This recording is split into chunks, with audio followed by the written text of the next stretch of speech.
Alright, so we're here on the grade and we're just west of Leap Lane, and you can see we're right beside this very pretty little lake. There's no name to this lake, and you can see here this has been replaced, but at one time this would have been a small little bridge crossing. I don't think there's any traces left of what would have been here. There are some remains of a homemade bridge that was made years ago. This is probably one of the pieces here that was made by people from the US side of Gunflint, and they would have used this part of the grade as a cross-country ski trail. And this little bridge was burned in 2007 in the fire.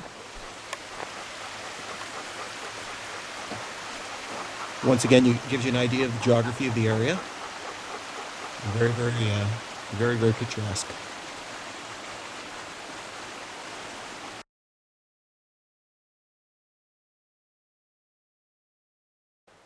Alright, so we're just west of the stream crossing in New Blaine, and what we have here is our first rock cut west of New Blaine.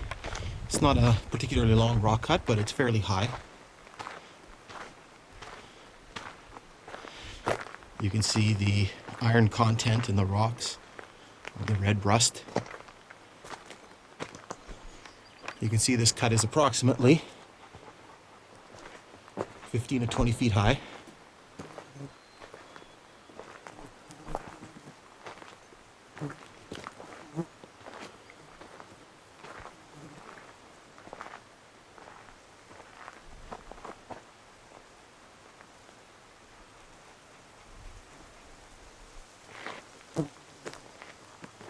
You can also see Gunflint Lake, and in the distance is the American side of Gunflint Lake. Alright, so we're here on the grade. We're about 600 meters west of Leap Lane, and here again we have another rock cut. You can see some of the work that's been done on the road, pushed up a bit of the grade, and you can see some of the rock, in particular the rock of the Gunflint Iron Range. You can see the oxidization of some of the metal, some of the iron in the rock.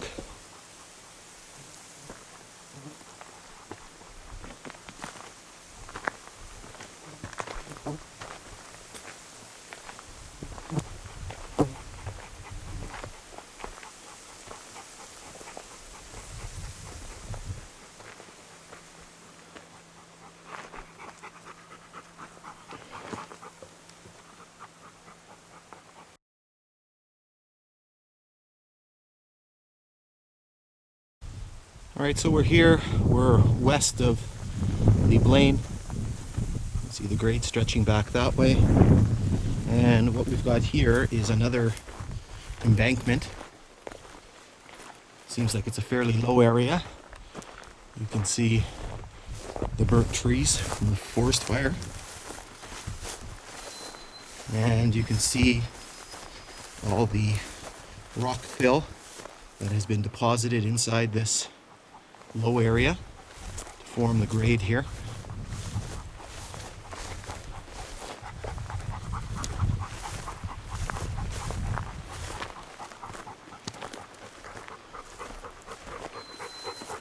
The forest fire has done a good job of uncovering a lot of the rock that was previously hidden by growth.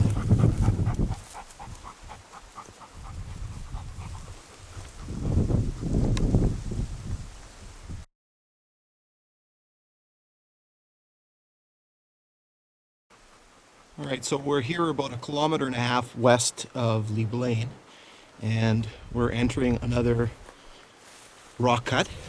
Once again, it's not a particularly high rock cut, but certainly fairly long.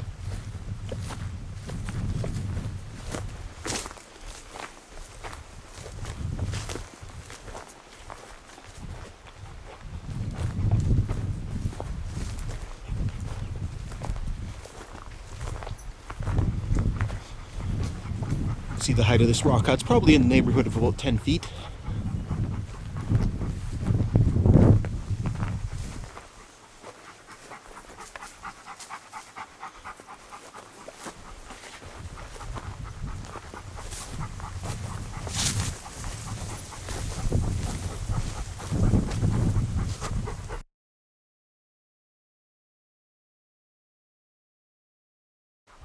Alright, so we're approximately 2.5 kilometers west of Lee Blaine.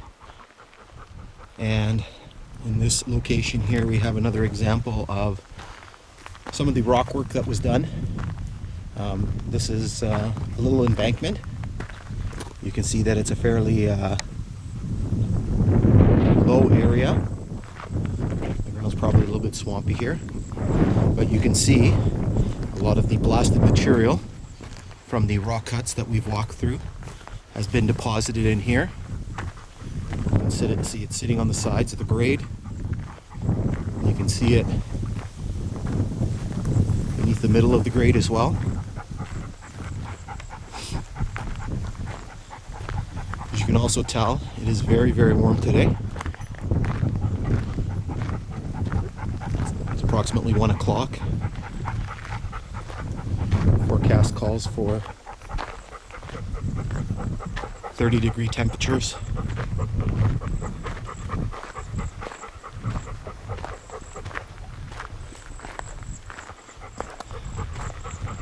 You can also see some of the geography of the area as well.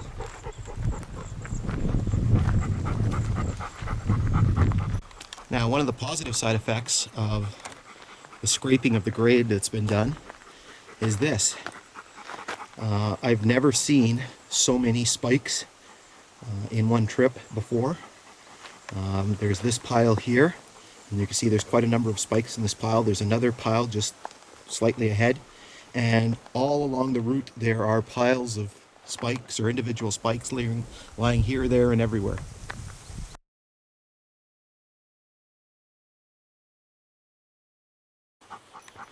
Alright, so we're approximately 2.5 kilometers west of Lee Blaine. You can see the grade stretching behind me. And what we're doing here is we're entering a fairly long rock cut.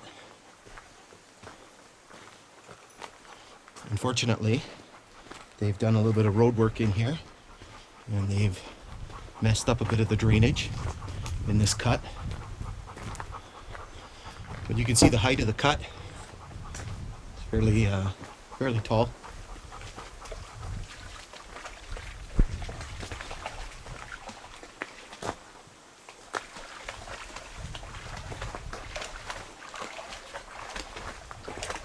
This is also the famous rock cut where a worker was killed during the construction of the railway.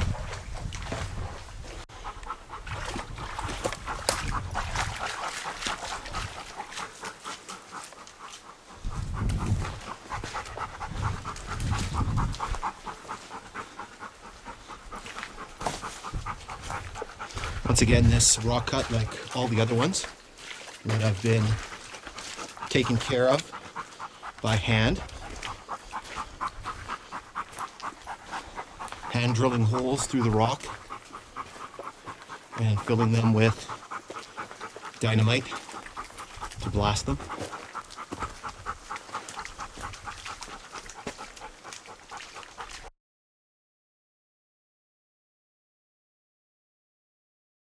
Okay, so we're about a kilometer east of Gunflint Narrows, and this particular location is the spot where there was an approximately 250-foot trestle that used to span this little valley. There's a low area or a creek at the bottom.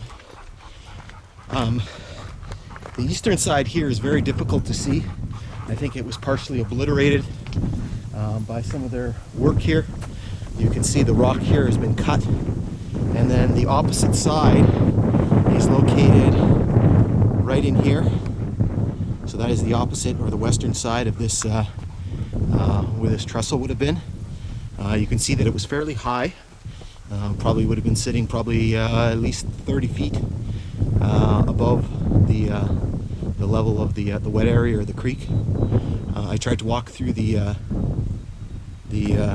bush in there to see if I could see any remains, and there's not really anything to be seen. So we're still here on the western side of the trestle, and basically what you can see here is some of the remains of some of the rock work that was done for the trestle. And so you can see the massive amounts of blasted and crushed material that were deposited in here. I'm sure this embankment was much taller at one point. I'm sure some of it was pushed down into the depression when they did the road work. Once again, all of this is being done by hand and with the assistance of horses and mules, and so it is quite an undertaking.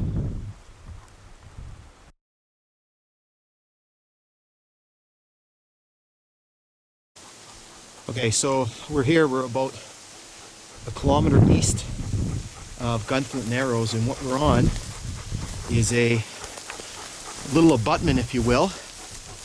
And this is basically where this approximately 250-foot trestle crossed over a small little creek. Alright, so we break into this clear area here, and what you can see is the massive amount of rock work that went into creating this little embankment, abutment for this 250-foot bridge. You can see a cliff face over there, and you can see sort of a little valley that this little creek or this river or low-lying area flows through. That is Magnetic Lake over there. Once again, you can see the forest fire topography here, where everything has been burnt. And just gives you the sheer idea, the massive amount of rock work that went into here. You can see the massive boulders that were dumped over here on this side, and it continues all the way this way.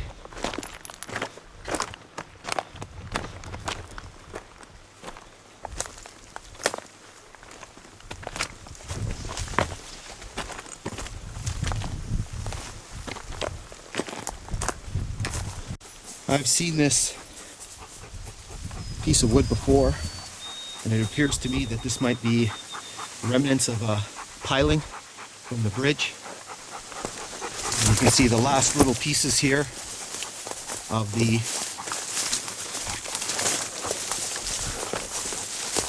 abutment, and then what it does is it works its way. You can see the road over there, and that would be the other end of this long trestle.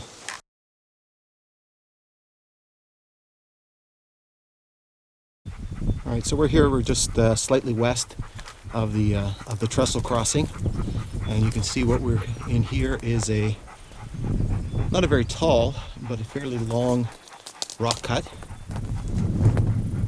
You can see the relative height. It's probably about 5 feet or so.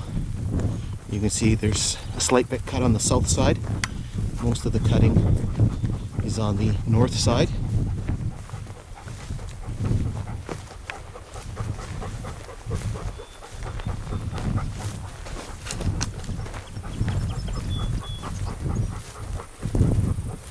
You can see a bit of the landscape here from the fire in 2007.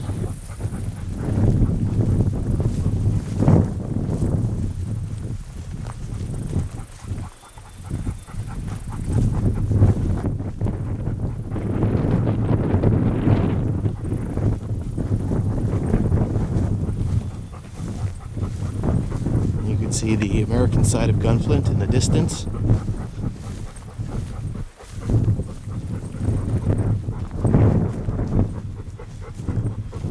And so the rock cut continues just a short distance up there, and then it ends.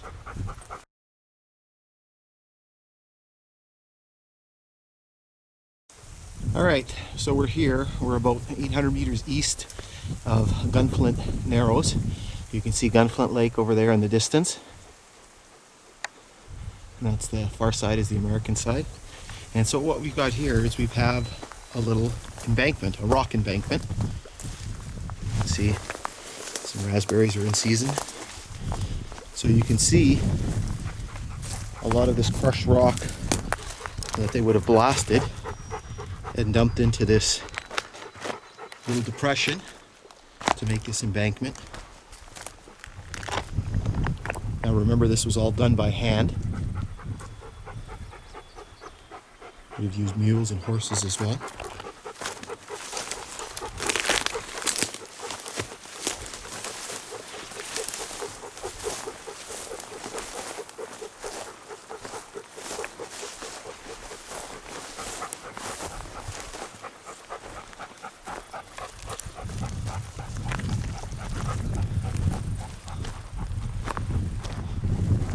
So you can see the height.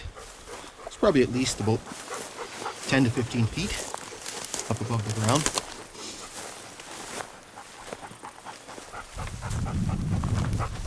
At least on the south side.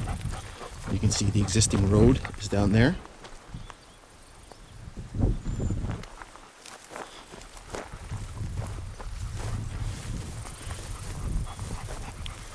And then from here the railbed reacquires the road and continues onto the Narrows.